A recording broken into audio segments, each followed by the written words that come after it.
So I just couldn't help myself. I had to hit you guys with that cliffhanger at the end of the last episode. The answer to the question of who the Sharks will be playing in the second round is the Vegas Golden Knights. They survive. As a result, they will have home ice advantage in this round. Not exactly a surprise, especially when you look at what the regular season's been. There was no way we were ever going to make it deep into the playoffs around this time period without going through Vegas or the Vancouver Canucks. And indeed, that is the challenge ahead. We take on Vegas, who just won the division title over us. Now, the real interesting point here is that we didn't win the division title. We don't have Erik Karlsson, yet for just the second time in the series, we've made it to the second round. And what happens from here, who the hell knows? I am so nervous for this episode because, god damn it, can we please just make it out of the second round? Again, it's only the second time we've been here. Timo Meier needs to find his goal-scoring touch. Tomas Hertl has been phenomenal. David Pasternak's been great. Kravtsov's been amazing, of course. Aside from Cole Sillinger, I'm happy with pretty much everyone in that top six. Again, Meier needs to score a bit more, though. Pretty much, though, in terms of a full team effort, people have been carrying their own weight, and that is going to need to continue. When you look at the Foligno-Chabot pairing and how well that's worked out, the Houston-Benin pairing, everything's looking like it's gonna be okay. And then, not to mention, of course, we were without Henrik Gustafsson, but we survived because Jesper Eliasson decided to be the backup goaltender that we so desperately needed him to be. Gustafsson is back. He will be between the pipes. Whether or not that's a decision I end up regretting, time will tell. But hopefully, maybe, possibly, potentially, hypothetically, call it what you will. Hopefully this proves to be our year. Maybe Erik Karlsson was the curse. Maybe the division titles were a curse. I just don't know. But we're here in the second round yet again. Now, in terms of offensive output through the first round, tremendous. I mean, Vegas wasn't that far behind. Goals against through that first round, it was, 2.4 is not that bad. Vegas was up there a little bit, though, so maybe that's something we can exploit. Our power play was down, though, at 16.7%. Vegas at 27%, so we need our power play to wake up. Their penalty kill, though, at 66%. Ours was a bit higher at 76%. So the big names have to show up. That's not surprising. We know that. And the special teams, you could make the argument, if changes were needed, perhaps they are. I mean, obviously a big factor on the power play right now is that there is no Erik Karlsson, and there's no real natural replacement for him. But I think we're okay, because for me, the only other thing I'd do is put Matthew Benin in, but we'll leave the third line guys on the power play. Let's take a look at what we're up against. The Vegas Golden Knights, as we are as ready as we're going to be for this second round matchup. Oh, boy. Top line, Peter Reynolds, who, of course, is a created real-world prospect, so he turned into a monster, next to Cody Glass and a 33-year-old, 93 overall Mark Stone. Oh, my God, that line is absurd. Second line, you have Peyton Krebs, Mark Scheifele, and Riley Smith. Third line of Jake Leschyshyn, William Karlsson, and Alex Tuck. And a fourth line of Brett Seney, Ben Jones, and Dawson Mercer. That is one of the best forward cores I think I've seen in a long time in terms of a computer-built team. That top nine is absurd. I don't really understand how they're affording it. You would like to think that their defense is questionable. They also have quite a few expiring contracts and are not paying Reynolds the big bucks yet. Defensively, that's the answer. They are a glass cannon, and we need to win this series. Oscar Klefbom, former Shark, is their top defenseman alongside Eric Gustafsson. You know, another former Shark. That is bizarre. Second pairing of Tarmo Reunanen, I guess it would be. I'm going to go with Reunanen and Cale Fleury. Third pairing of Nikita Zaitsev and Joe Saccone. The goaltender.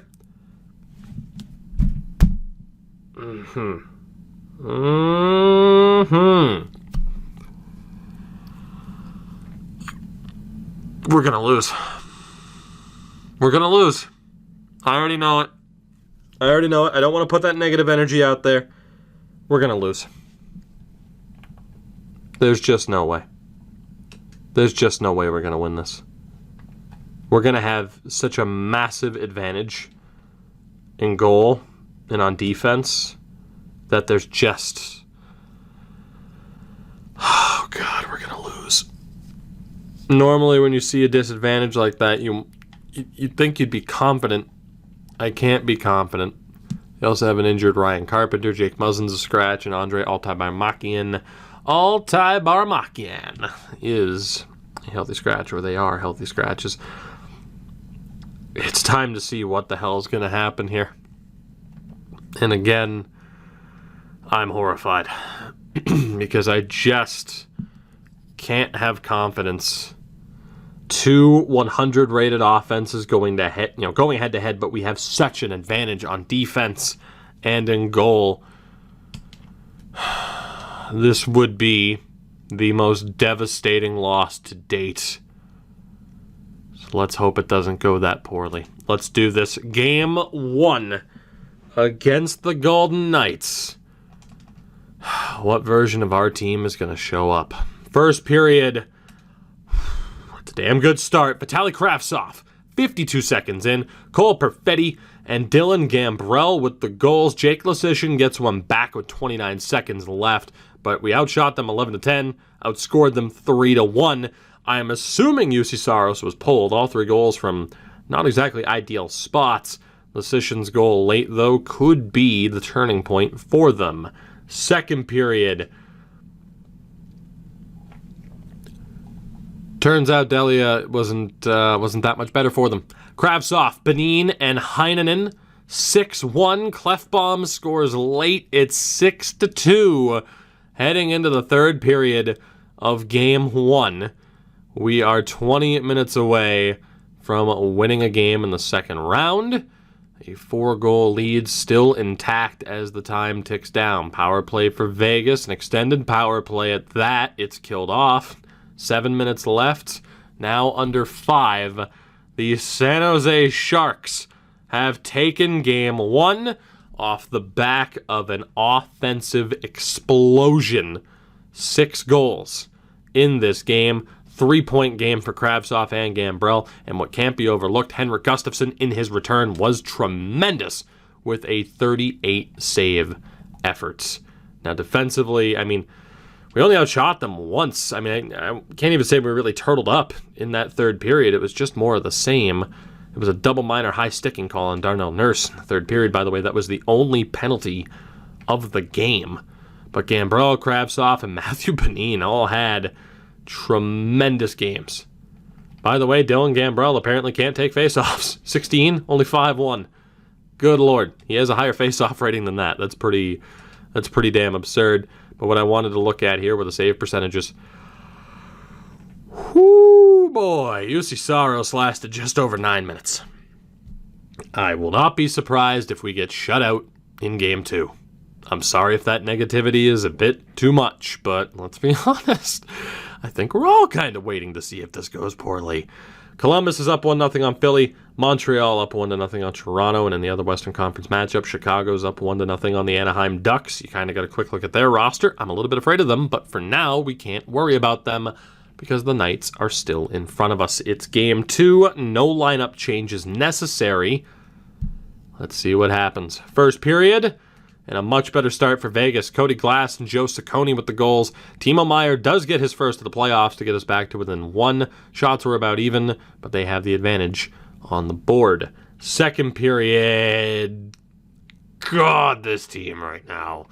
Hurdle, Foudy, Pasternak. 3 goals in just over 2 minutes. And Tomas Hertl scores on Delia, the second he was brought in.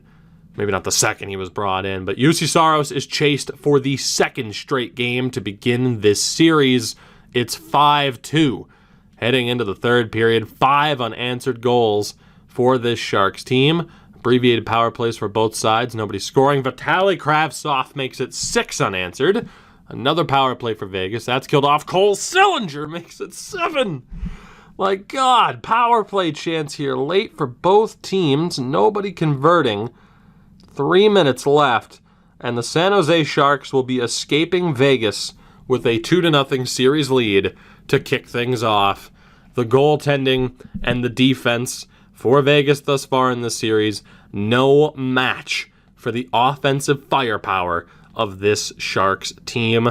But Game 3, we are still not the favorites because, again, the home team not winning is so often a trend of each team taking 2 on the road or at home. It's just so often you see a 2-2 split. What cannot be overlooked again, Henrik Gustafsson, 29 saves, overcame a pretty poor start and shut them down the rest of the way. Shots are again about even, 32-11 was the final. The big story here, though, the defense and the goaltending of the Golden Knights, not exactly up to par. Cale Fleury and Tarmo Rananen just got absolutely lit up, and both goaltenders struggled. We're up 2-0. As are the Chicago Blackhawks, but we are up 2-0 in this series. Outscored them 13-4, and now we head home. Game 3. Can the Knights get back into it?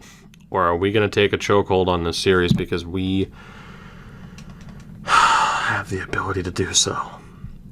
First period of Game 3 is scoreless. Drastically different from what we've seen thus far in this series, and that scares me a little bit.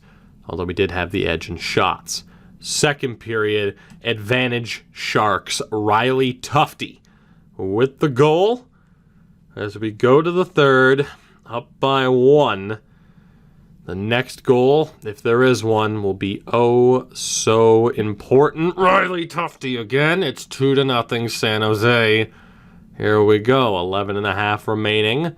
The next goal, if there is one, oh so important. 6.5 minutes remaining. Power play. Tomas Hertl. The San Jose Sharks have a 3-0 series lead on the Vegas Golden Knights. A 33 saves shutout for Henrik Gustafsson. The Gustafsson. 2-goal Tufte. And a goal for Tomas Hertl. The Sharks are 1 win away. But will be having to move forward without another defenseman as Ty Foligno goes down. And again, he has been phenomenal next to Thomas Chabot. And that really raises the question of what the hell do we do? Because we have the option to play Tim Heed, of course. Although he is down another overall point. My thought here is it worth having Tim Heed as a two-way or a defensive defenseman? Because I could have him as a two-way and have him play third pairing time probably with Hanifin or probably with Nurse, and then switch Hanifin to a DFD and play him alongside Thomas Chabot, because him being a two-way, it's not really doing much for the point total. So I think that's the only thing. Excuse me, I really can't clear my throat. I think that's the only thing that I really can do. Because Nurse has actually been a little bit more effective. But I want to shelter Nurse because he takes penalties. Okay. I think we are going to move Hanifin up. So what we're going to do here is have... I think we're going to have Tim Heed play the third pair, unless there's another defenseman I'm not thinking of. He'll play alongside Darnell Nurse. And we're going to go up to Noah Hanifin and have him replace the line time there. So that means the penalty kill sees Heed and Houston, Nurse and Hannafin still, which is fine. Whether or not Nurse and Hannafin should both be there, though, if we could get a bigger boost, we really can't. We'll split those two up, though, just to play it safe. I feel okay about that. So the question is whether or not there's a defenseman. The AHL team's out of the playoffs. There really isn't. Unless we wanted to give it to 19-year-old Power Hoagland, but you know what? I think actually with the accent there, it's Per, kind of like Per Lindholm, even though it's not an E. Tim Heed. This series started with me having Tim Heed on the top pairing. And you know what? Maybe it'll end with me having Tim Heed on the top pairing. I'm so tempted. But for now, because Hannafin's not doing all that well in terms of point production as a two-way, I know he doesn't have power play time, but we are going to move Noah Hannafin to be a defensive D-man. Tim Heed will be moved back to a two-way.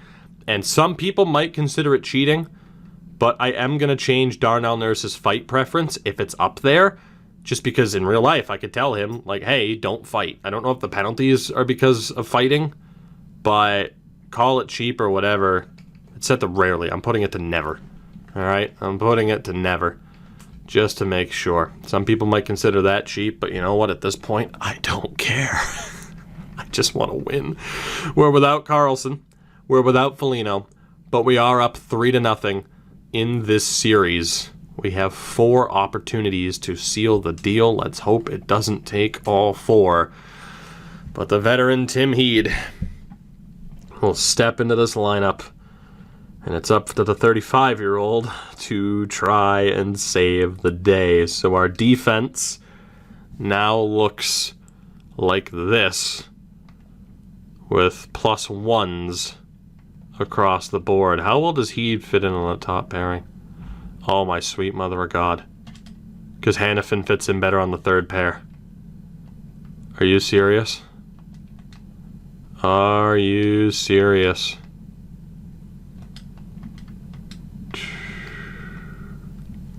See, that's the unfortunate thing, is that Nurse and Hannafin don't fit in well for the second pair. Although I do wonder if I change Hannafin back. You know, we need to explore this. There might be top pairing defenseman Tim Heed. There might be. I need to explore this. Oh my God. What even is that? Like, I shouldn't be even relatively, remotely excited. But Tim Heed. And we're up 3-0, so maybe I should be excited. Please tell me if I change Hannafin to a two-way that he and Darnell Nurse get good chemistry on that second pair.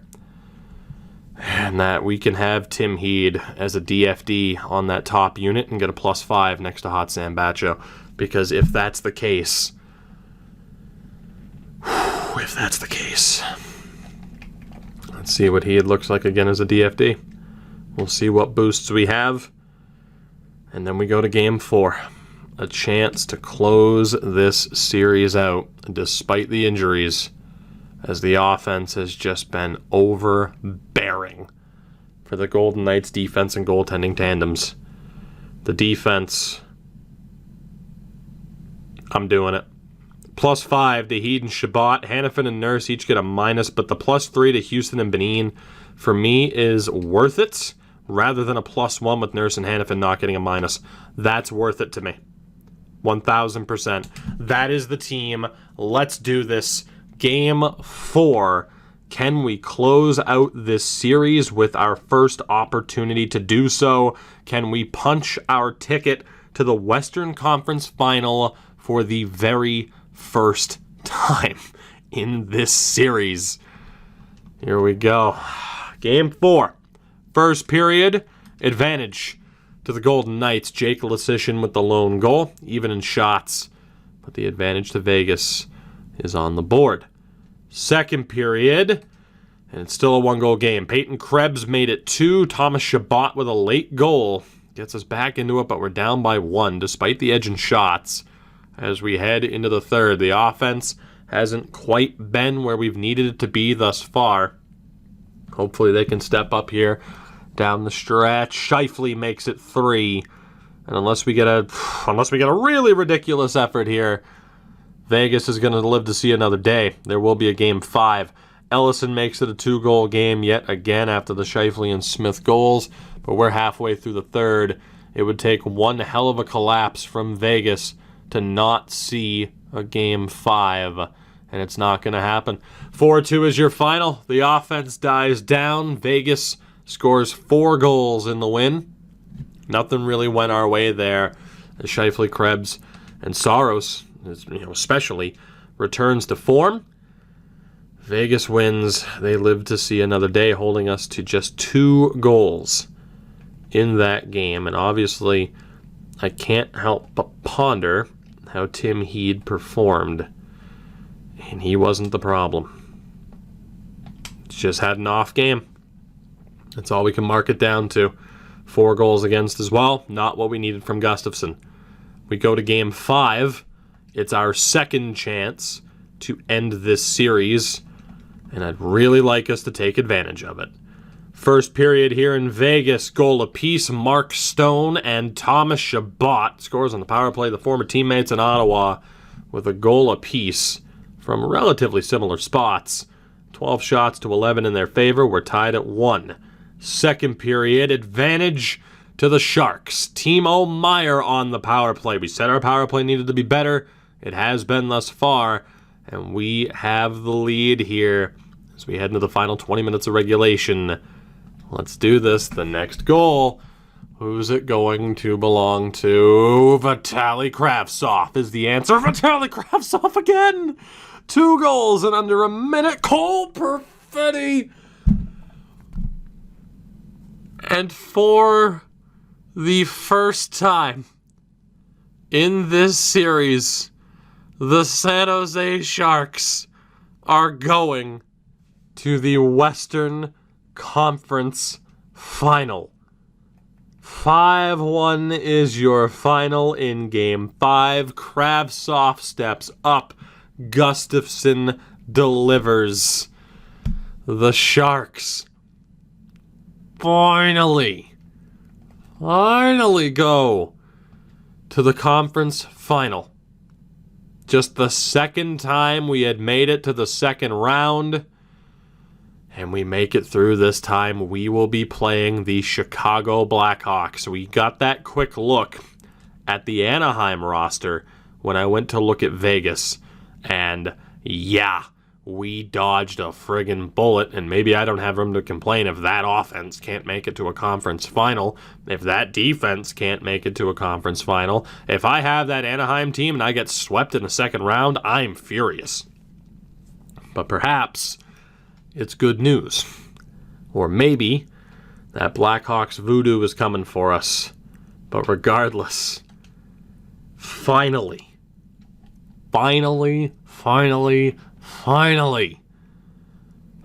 we've made it to a conference final. Timo Meier, 8 points in 10 games. Solid. A little bit more from him would be nice, but he showed up in that series. Tomas Hertl's been great. David Pasternak's been great. Vitaly Kravtsov has been great. Gambrell has the 10 assists due to those 9 goals. Cole Sillinger was a bit better in that round. And then the third line, Perfetti, Ellison, and Foudy have delivered. Foudy only had 1 point, though. And then Tufte, Gregor, and Heinonen. Despite the issues on defense, the injuries, we're hanging in there. We're surviving. We're making the best of it. And have we finally found the combination that we needed? Is Erik Karlsson just cursed? As Ty Foligno will be back for the beginning of the next series. Holy crap, we finally made it. We finally made it. Again, we take on Chicago in the Western Conference Final, the Eastern Conference Final, Philadelphia, and Montreal. We have home ice for whatever the hell that means. The 53-win Sharks take on the 43-win Blackhawks in the conference final. Chicago was the 3 seed in the Central. on 43 wins of 40 for the ROW. We had a 48 with 53 wins. We are the favorites. And honestly, that scares the hell out of me.